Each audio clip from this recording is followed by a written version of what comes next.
Nunca voy a olvidar el sonido que hizo mi techo cuando finalmente se dio. Fue un jueves por la noche, como a las 11, y yo estaba corrigiendo exámenes de mis alumnos de tercero de secundaria en la sala. Llevaba horas ahí porque mi recámara, el lugar donde debería haber estado descansando después de un día agotador de clases, se había convertido en una zona de desastre. Escuché primero un crujido largo, como si alguien estuviera doblando una hoja de metal muy despacio. Después, un trueno sordo. Y luego, el estruendo. Corrí hacia mi recámara y lo que vi me dejó paralizada en el marco de la puerta. Una sección completa del techo, de casi 1,5 metros de largo, había colapsado sobre mi cama. Pedazos de yeso empapado cubrían las sábanas que yo misma había lavado esa mañana, pensando ingenuamente que tal vez esa noche por fin podría dormir en mi propia cama. El agua seguía cayendo desde el agujero negro que ahora dominaba mi habitación, goteando sobre los escombros como si el departamento de arriba se estuviera vaciando directamente sobre mi vida. Me quedé ahí parada, con los exámenes todavía en la mano, sintiendo cómo el agua me salpicaba los pies descalzos. Y lo único que podía pensar era en las palabras que mi vecino del piso de arriba me había dicho 3 semanas antes. Me miró directamente a los ojos, con esa sonrisa condescendiente que usan los hombres que creen que el dinero les da derecho a todo, y me dijo que ese no era su problema, que yo debía mantener mi propio departamento, que seguramente mis tuberías eran las defectuosas. Javier Mendoza Estrada, empresario, 50 y tantos años, dueño de 3 negocios de importación, conductor de una camioneta BMW que costaba más que todo lo que yo había ganado en los últimos 5 años como maestra. Ese hombre había gastado más de 160,000 pesos en remodelar su baño, mientras mi techo se pudría literalmente sobre mi cabeza. Y esa fue su culpa. Si están escuchando esta historia y alguna vez han tenido un vecino que los ha hecho sentir completamente impotentes, que los ha tratado como si sus problemas no importaran, como si ustedes fueran menos que ellos, entonces saben exactamente de qué estoy hablando. Y si les gustan las historias donde la gente como Javier finalmente recibe lo que se merece, suscríbanse al canal, porque esta historia tiene un final que me tomó 18 meses conseguir, pero que valió cada segundo de espera. Me llamo Pilar, tengo 41 años, soy profesora de español y literatura en una secundaria pública en Guadalajara, y esta es la historia de cómo un goteo de agua me enseñó que la paciencia y la documentación son las mejores armas contra la arrogancia. Vivo en un edificio de departamentos en la colonia Providencia, una zona que alguna vez fue exclusivamente de clase alta, pero que con los años se ha ido mezclando. Hay edificios viejos como el mío, construidos en los 80, donde vivimos profesores, contadores, empleados de gobierno. Y hay edificios nuevos, torres de lujo con amenidades que parecen de revista, donde vive Javier. Mi edificio tiene 4 pisos. Yo vivo en la planta baja, departamento 1A. Es un espacio pequeño pero digno. 2 recámaras, un baño, una cocina que da a un patiocito interior donde tengo mis plantas. Llevo viviendo ahí 12 años.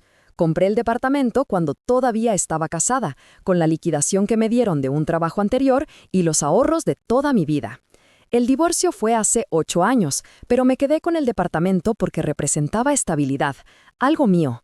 Un lugar donde mi hija Valentina, que ahora tiene 19 y estudia en la universidad en la Ciudad de México, siempre pudiera regresar. Ese departamento significa todo para mí. Por eso, cuando empecé a notar las primeras señales de humedad en el techo de mi recámara, hace 18 meses, sentí un nudo en el estómago que no me dejó dormir esa noche. Fue un sábado de agosto, temporada de lluvias en Guadalajara, lo cual significa que todos los días cae agua del cielo, como si alguien abriera una llave gigante. Estaba cambiando las sábanas de mi cama cuando noté una mancha oscura en el techo de mi techo, justo encima de donde pongo la cabeza para dormir. No era grande, como del tamaño de un plato extendido, pero estaba ahí, y yo sabía que no había estado ahí antes. Subí una silla y toqué la mancha con los dedos. Estaba húmeda. Mi primer pensamiento fue que tal vez era condensación. En Guadalajara la humedad en agosto es brutal, y los edificios viejos no tienen el mejor aislamiento. Pero algo en mi interior me decía que esto era diferente, que esto venía de arriba. El departamento de arriba, el 2A, directamente sobre el mío, pertenecía a Javier Mendoza. Lo conocía de vista desde hacía años. Nos cruzábamos en el estacionamiento, en la entrada del edificio, a veces en las juntas de condóminos, a las que él rara vez asistía porque siempre estaba muy ocupado. Era un hombre alto, canoso, con ese tipo de bronceado que se consigue en canchas de golf y playas privadas. Siempre vestía bien, siempre hablaba por teléfono, siempre parecía tener prisa por llegar a algún lugar más importante que donde estuviera. En 12 años habíamos intercambiado tal vez 20 palabras. Buenos días, buenas tardes, que tenga buen fin de semana. Nada más. Pero ahora iba a tener que hablar con él de verdad. Esa misma tarde subí al segundo piso y toqué su puerta. Me abrió una señora que resultó ser su empleada doméstica. Le expliqué que necesitaba hablar con el señor Javier sobre un posible problema de humedad. Ella me dijo que él no estaba, que llegaba muy tarde, que dejara mi número y él me llamaría. Dejé mi número. Pasaron 3 días. La mancha en mi techo había crecido. Ahora era del tamaño de un plato grande, casi un platón. Volví a subir. Esta vez me abrió el mismo Javier. Llevaba pants de marca y una playera de golf. Se le notaba que acababa de despertar, aunque eran las 11 de la mañana de un martes. Le expliqué la situación. Le dije que tenía una mancha de humedad en mi techo, directamente debajo de su baño, que probablemente tenía una fuga que necesitaba revisar. Me escuchó con esa expresión de ligero fastidio que tiene la gente cuando siente que le están quitando el tiempo. Cuando terminó de hablar, se rascó la barbilla y me dijo que iba a revisar. Que no se preocupa, maestra. Así me dijo, maestra, como si mi profesión fuera algo pintoresco. Le agradecí y bajé a mi departamento sintiéndome cautelosamente optimista. Esa fue mi primera equivocación. ¿Alguien más ha tenido un vecino que promete cosas y nunca las cumple? Cuéntenme en los comentarios si conocen ese tipo de frustración. Pasaron 2 semanas. Javier nunca revisó nada. Lo sé porque la mancha en mi techo no solo no desapareció, sino que empeoró dramáticamente. Para mediados de agosto ya no era solo una mancha, era un goteo constante. Pequeño, sí, una gota cada 30 segundos aproximadamente, pero constante. Puse un balde debajo del goteo y empecé a documentar todo. Tomé fotos con mi celular cada día, con la fecha y hora visibles en la imagen. Empecé un cuaderno donde anotaba cuánta agua se acumulaba en el balde en periodos de 24 horas. Soy maestra. Documentar es mi segunda naturaleza. Les pongo fecha a los trabajos de mis alumnos, registro las participaciones en clase, guardo copias de todo. Esa costumbre profesional iba a salvarme la vida, o al menos salvar mi departamento. Volví a tocar la puerta de Javier el 1 de septiembre. Esta vez me abrió él directamente. Le mostré las fotos en mi celular. Le mostré el registro del agua acumulada. Su respuesta me dejó helada. Me dijo que seguramente el problema era mío, que los edificios viejos tienen tuberías viejas, que probablemente era condensación de las lluvias, que él había revisado su baño y estaba perfecto. Le pregunté si podía pasar a verlo yo misma o si podía mandar un plomero para confirmar que todo estaba bien.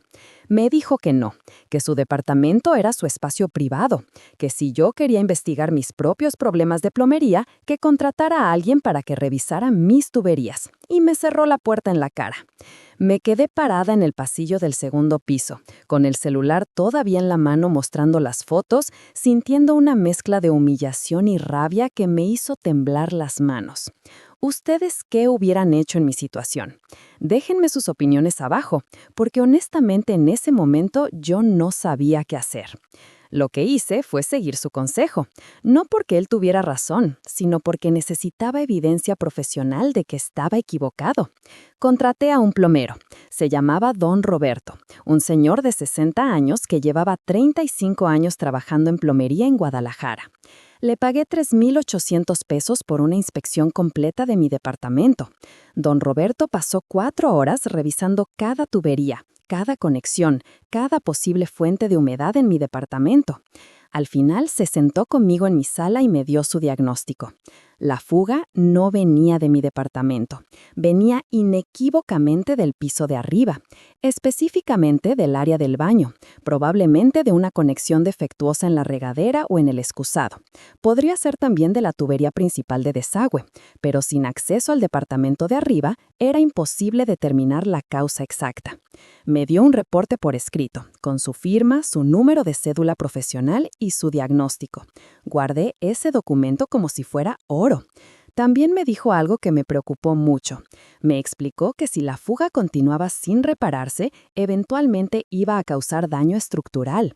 El yeso del techo iba a debilitarse, podía aparecer moho, lo cual era un riesgo para la salud, y en el peor de los casos, una sección del techo podía colapsar. Le pregunté cuánto tiempo teníamos antes de que eso pasara. Me dijo que dependía de la severidad de la fuga, pero que si seguía empeorando al ritmo que yo describía, probablemente unos 3 o 4 meses. Esto fue el 5 de septiembre. Mi techo colapsó el 14 de enero. Si esta historia les está haciendo enojar, denle like al video porque apenas estamos empezando. Con el reporte de don Roberto en mano, volví a intentar la vía diplomática. El 15 de septiembre subí nuevamente al departamento de Javier. Esta vez llevaba copias del reporte del plomero, mis registros fotográficos y mi cuaderno de documentación. No me abrió él, me abrió su esposa, una mujer rubia de mi edad que se veía como si acabara de regresar de un spa. Nunca antes la había visto en el edificio. Le expliqué quién era yo y por qué estaba ahí. Ella me escuchó con una expresión que oscilaba entre el desinterés y la molestia. Cuando terminé, me dijo que ella no se encargaba de esas cosas, que su esposo manejaba todo lo relacionado con el departamento, que le dejara los papeles y ella se los daría. Le dejé copias de todo. Nunca recibí respuesta. El 20 de septiembre, la situación en mi recámara era insostenible. El goteo se había convertido en un flujo casi constante. Ya no bastaba con un balde. Ahora tenía que poner toallas alrededor del balde para absorber las salpicaduras. El olor a humedad era penetrante y empezaba a ver los primeros indicios de moho en las esquinas del techo. Tuve que mover mi cama a la sala. ¿Entienden lo que eso significa? Tengo 41 años. He trabajado toda mi vida para tener mi propio espacio, mi propia privacidad, mi propio refugio. Y ahora estaba durmiendo en un sofá en mi propia casa, porque mi vecino se negaba a aceptar responsabilidad por un problema que claramente era suyo. El 1 de octubre decidí escalar el asunto a la administración del condominio. Nuestro administrador se llama licenciado Morales.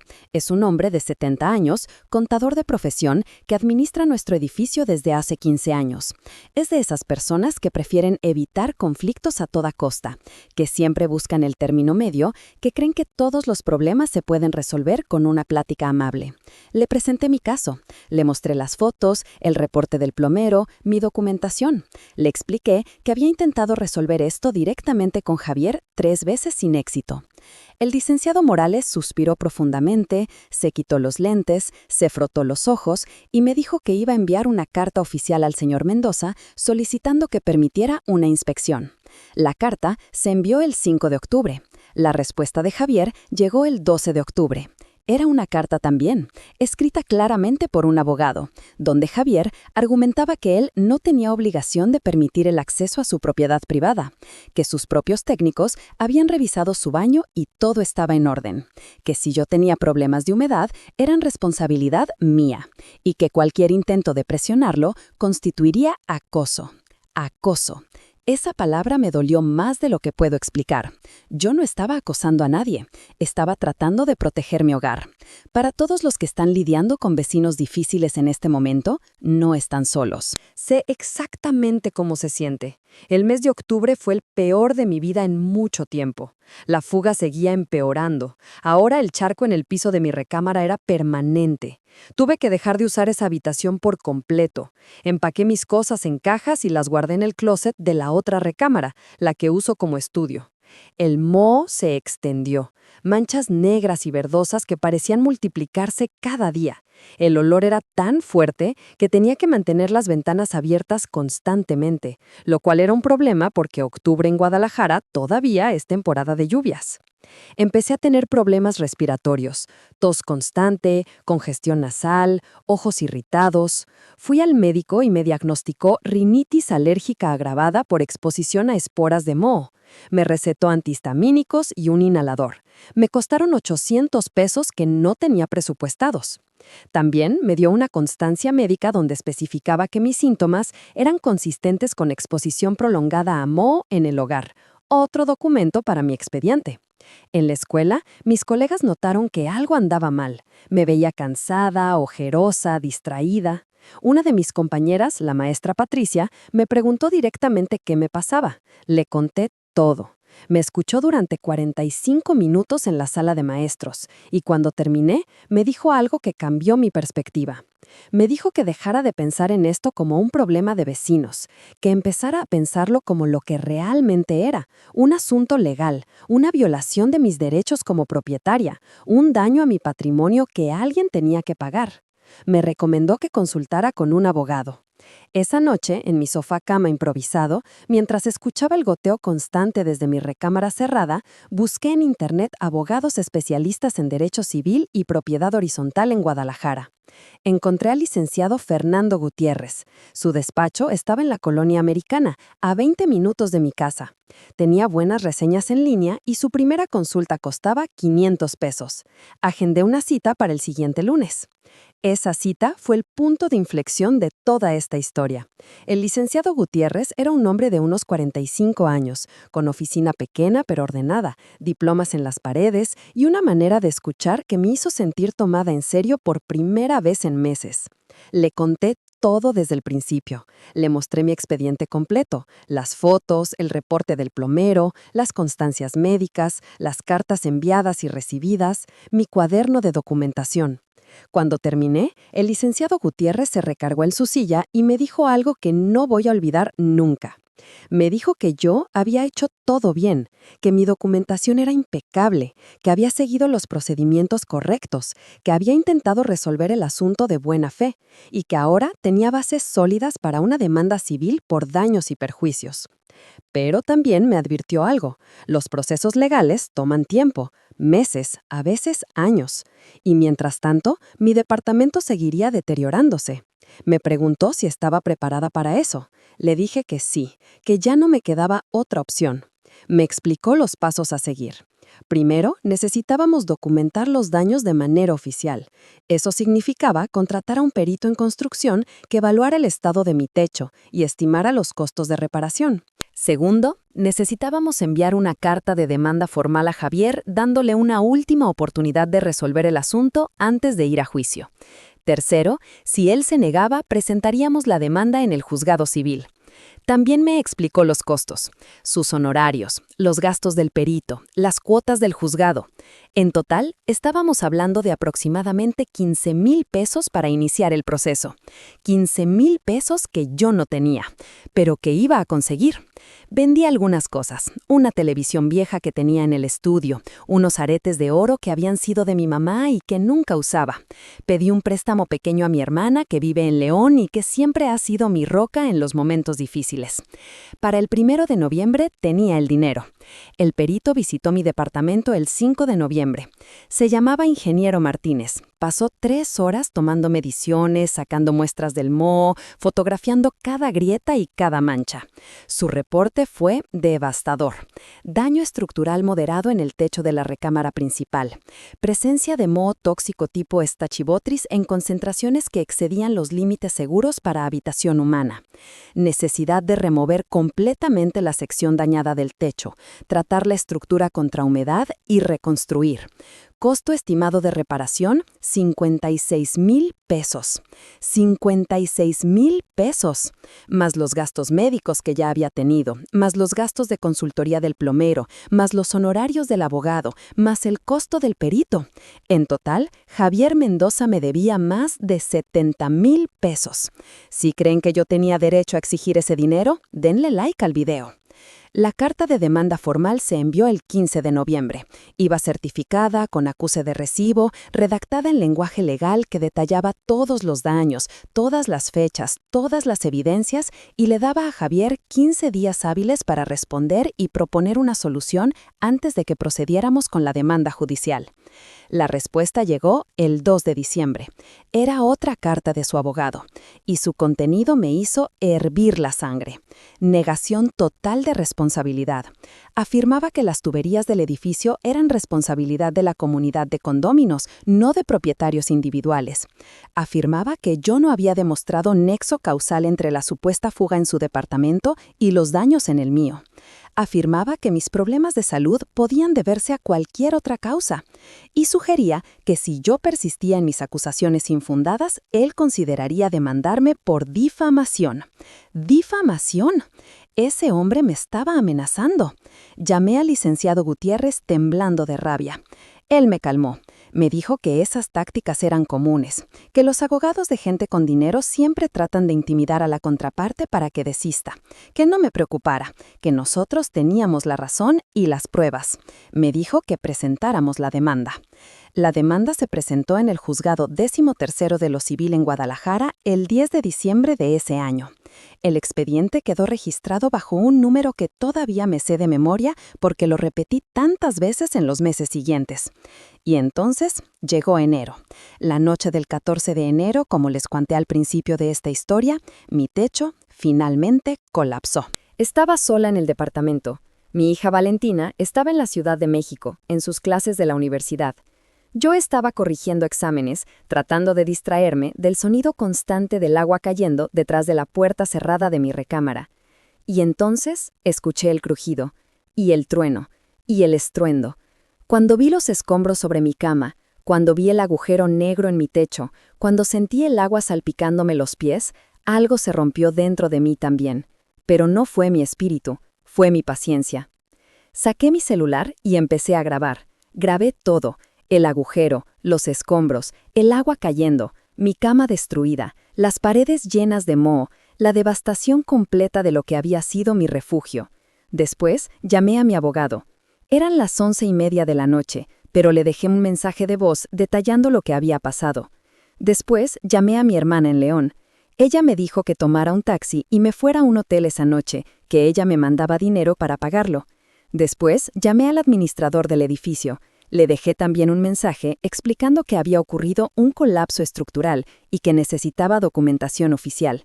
Y después, a la 1 de la mañana, con una maleta pequeña de ropa y mis documentos más importantes, salí de mi departamento hacia el Hotel Fénix en Chapultepec, donde pasé las siguientes 3 noches mientras buscaba una solución temporal para vivir.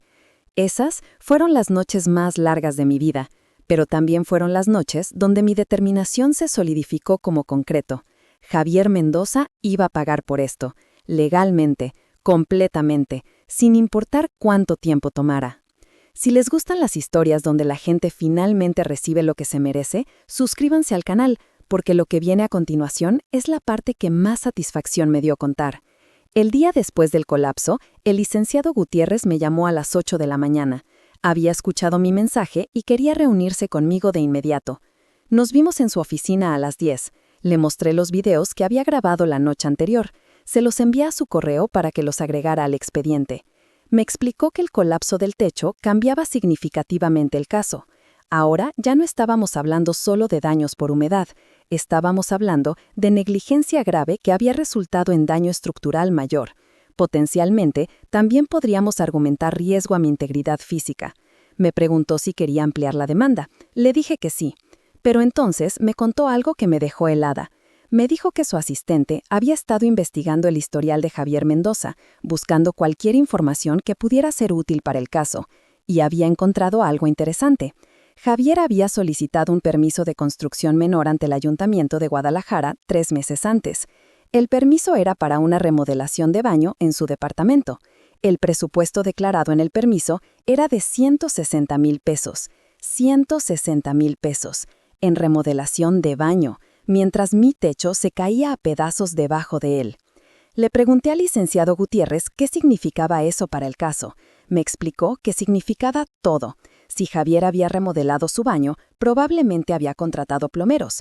Y si había contratado plomeros, ellos habrían encontrado la fuga. Y si habían encontrado la fuga, la habrían reparado como parte de la remodelación, lo cual significaba que Javier sabía que había una fuga. Lo había sabido todo este tiempo, y la había reparado sin avisar a los vecinos afectados, sin asumir responsabilidad por los daños que había causado. Eso no era solo negligencia, eso era mala fe deliberada. El licenciado Gutiérrez me dijo que necesitábamos confirmar esta información, necesitábamos obtener los detalles de la remodelación, idealmente el contrato con la empresa constructora, los recibos, cualquier documento que probara que la fuga había sido reparada como parte de las obras. Le pregunté cómo íbamos a obtener eso. Me sonrió y me dijo que para eso existían los procedimientos legales de exhibición de pruebas. Durante las siguientes semanas, mientras yo vivía temporalmente en casa de una colega de la escuela que me ofreció su cuarto de visitas, el licenciado Gutiérrez trabajó en ampliar la demanda y solicitar al juzgado que ordenara a Javier presentar toda la documentación relacionada con las obras de remodelación en su departamento. La solicitud se presentó el 20 de enero, el juzgado la aprobó el 3 de febrero. Javier tenía 15 días para entregar los documentos. Su abogado intentó apelar la orden, argumentó que era una invasión a la privacidad de su cliente, que los documentos de remodelación no tenían relevancia para el caso, que estábamos en una cacería de brujas. El juez rechazó la apelación. El 28 de febrero, con 5 días de retraso y después de una multa por desacato, Javier finalmente entregó los documentos. Y ahí estaba todo. Contrato con Construcciones y Remodelaciones del Valle, fechado el 15 de septiembre del año anterior. Presupuesto detallado que incluía demolición de baño existente, instalación de nuevos sanitarios, nueva regadera, nuevo piso, nuevas paredes y textualmente decía, reparación de fuga existente en tubería de desagüe. Reparación de fuga existente. Existente.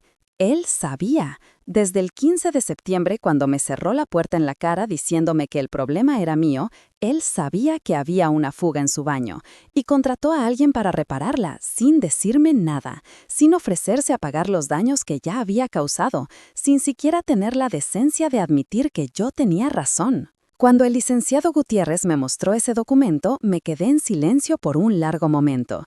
Sentía una mezcla de vindicación y rabia que es difícil de describir.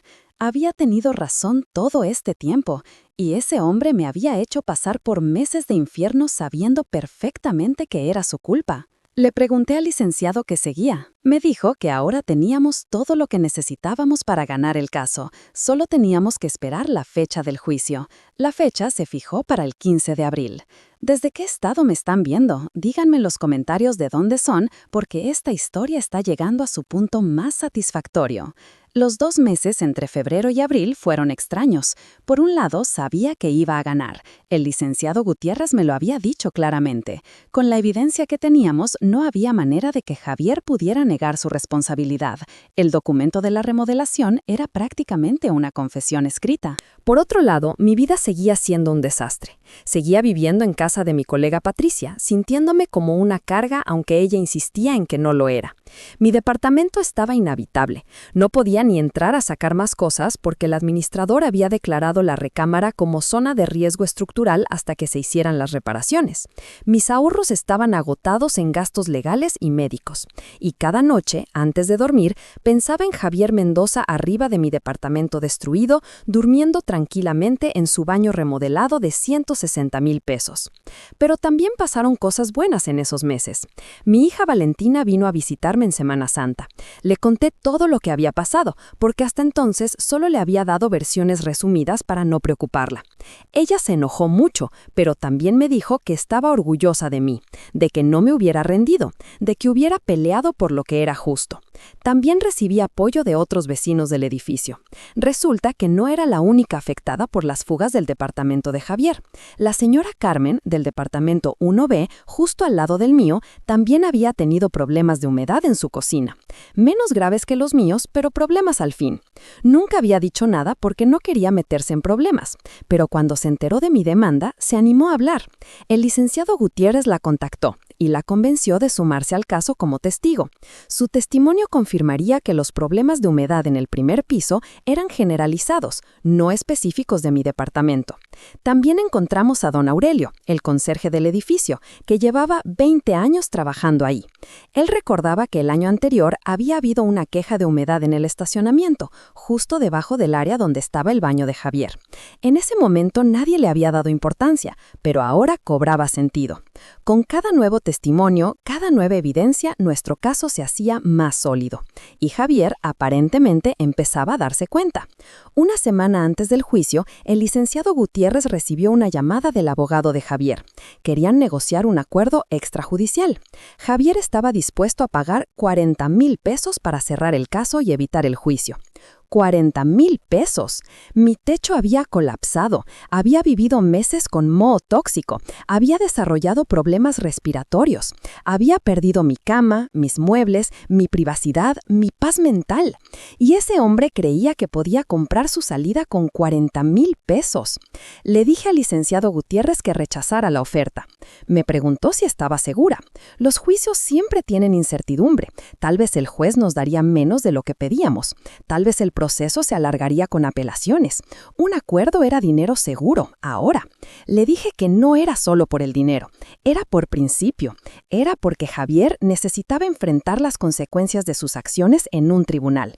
Era porque yo había pasado meses sintiéndome impotente, ignorada, menospreciada. Y ahora tenía la oportunidad de que alguien con autoridad le dijera a ese hombre que estaba equivocado, que yo tenía razón, que él tenía que pagar. Rechazamos la oferta. El juicio sería el 15 de abril. El día del juicio amaneció nublado en Guadalajara. Era temporada de secas, pero ese día particular había nubes grises cubriendo el cielo, como si el clima quisiera reflejar la tensión que yo sentía en el estómago. Me vestí con mi mejor traje, el que uso para las ceremonias de graduación en la escuela. Llegué al juzgado 1 hora antes de la audiencia. El licenciado Gutiérrez ya estaba ahí, con su portafolio lleno de documentos que conocía de memoria. Javier llegó 15 minutos antes de que empezara la audiencia. Era la primera vez que lo veía desde aquella vez que me cerró la puerta en septiembre. Se veía diferente, menos seguro de sí mismo.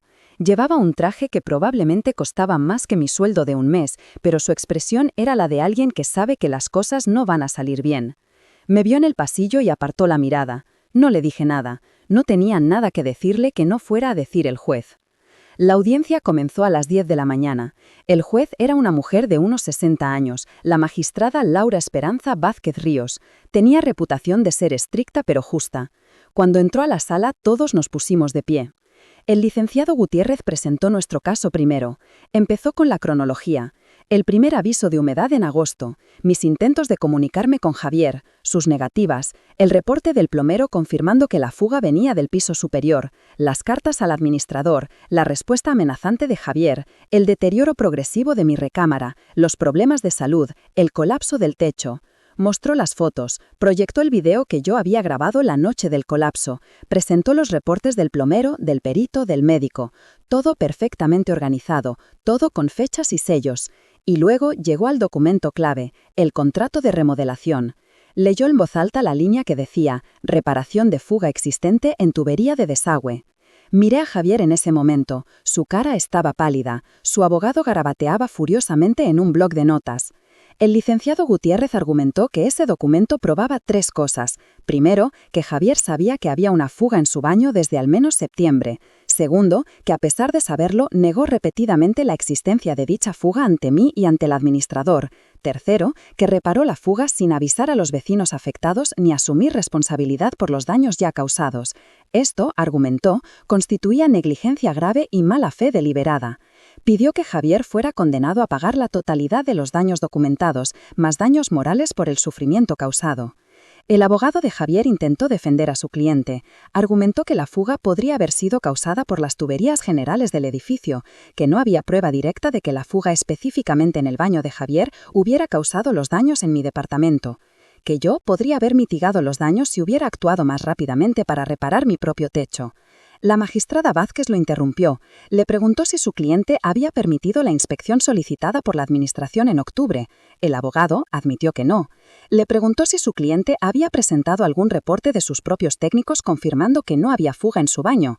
El abogado admitió que no existía tal reporte. Le preguntó por qué, si su cliente estaba tan seguro de que el problema no era suyo, había contratado una remodelación que específicamente incluía reparación de fuga existente. El abogado no tuvo respuesta.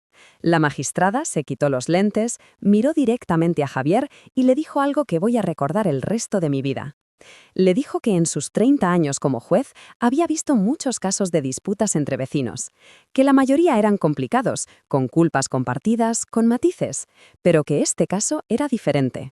Este caso era claro como el agua que había destruido mi departamento. Javier Mendoza había sabido que tenía una fuga, había mentido al respecto, había negado el acceso a su departamento para impedir que se documentara, había reparado la fuga en secreto y había intentado intimidar a su vecina cuando ella exigió responsabilidad. Eso, dijo la magistrada, no era solo negligencia, era desprecio por los derechos de los demás. La sentencia fue la siguiente. Javier Mendoza debía pagar la totalidad de los daños estructurales documentados por el perito, 56.000 pesos. Debía pagar los gastos médicos documentados, 4.200 pesos. Debía pagar los gastos de consultoría del plomero, 3.800 pesos. Debía pagar los gastos del perito, 8.000 pesos.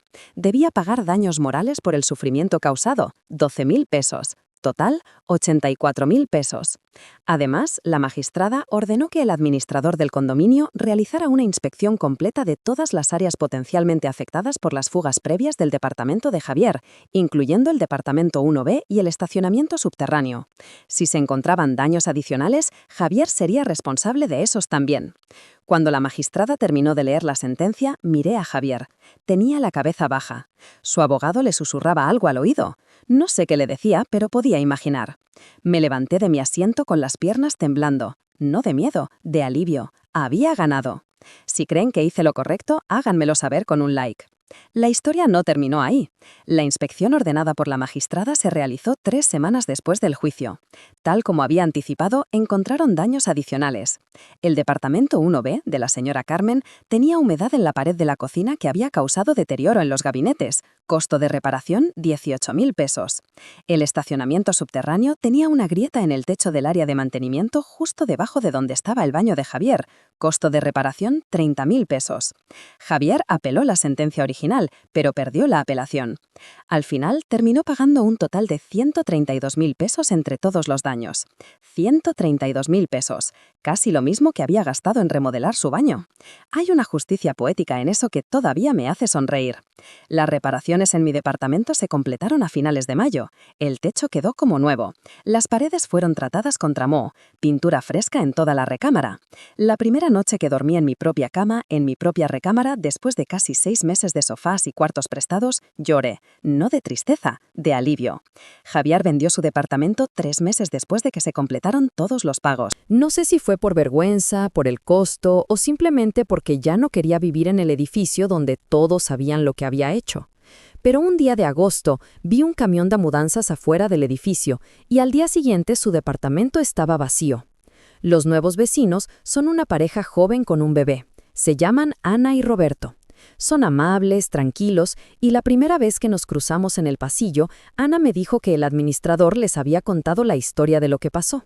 Me dijo que si alguna vez notaba cualquier problema con su departamento, que no dudara en avisarles. Que ellos no eran como el anterior dueño. Eso me hizo sentir esperanza.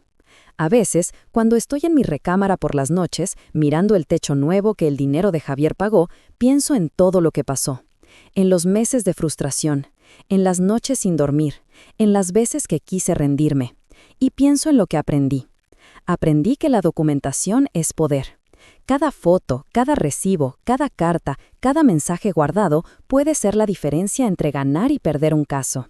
Aprendí que la paciencia es una virtud, pero también es una estrategia. A veces tienes que esperar el momento correcto para actuar, pero cuando actúas tienes que estar preparada. Aprendí que la gente con dinero no siempre gana. A veces su arrogancia es su peor enemigo. Javier creyó que podía ignorarme porque yo era solo una maestra de secundaria. No se dio cuenta de que las maestras somos expertas en documentación, en seguir procesos, en no rendirnos cuando un estudiante nos dice que el perro se comió su tarea. Y aprendí que hay jueces que hacen su trabajo, que ven a través de las mentiras, que reconocen la injusticia y que tienen el poder de corregirla. La magistrada Vázquez Ríos me devolvió la fe en el sistema. No es perfecto, es lento, es caro, es frustrante, pero funciona, si tienes paciencia y evidencia. Hoy, un año después de que todo terminó, mi vida ha vuelto a la normalidad. Sigo dando clases en la misma secundaria. Mi hija viene a visitarme cuando puede. Mi departamento es otra vez mi refugio, mi espacio seguro, mi hogar. Y cuando paso por el departamento 2A y escucho al bebé de Ana y Roberto llorar a las 3 de la mañana, no me molesta. Me recuerda que la vida sigue, que los problemas pasan, que hay vecinos buenos y vecinos malos, y que a veces los malos se van y los buenos llegan. Solo tienes que ser paciente y documentar todo. Si tienen su propia historia de pesadilla con vecinos, compártanla en los comentarios. Me encantaría leerlas. Y si les gustó esta historia, si sintieron la frustración y la satisfacción conmigo, suscríbanse al canal para más historias como esta. Historias de gente común que no se rindió, que peleó por lo que era justo y que al final ganó. Nos vemos en el próximo video.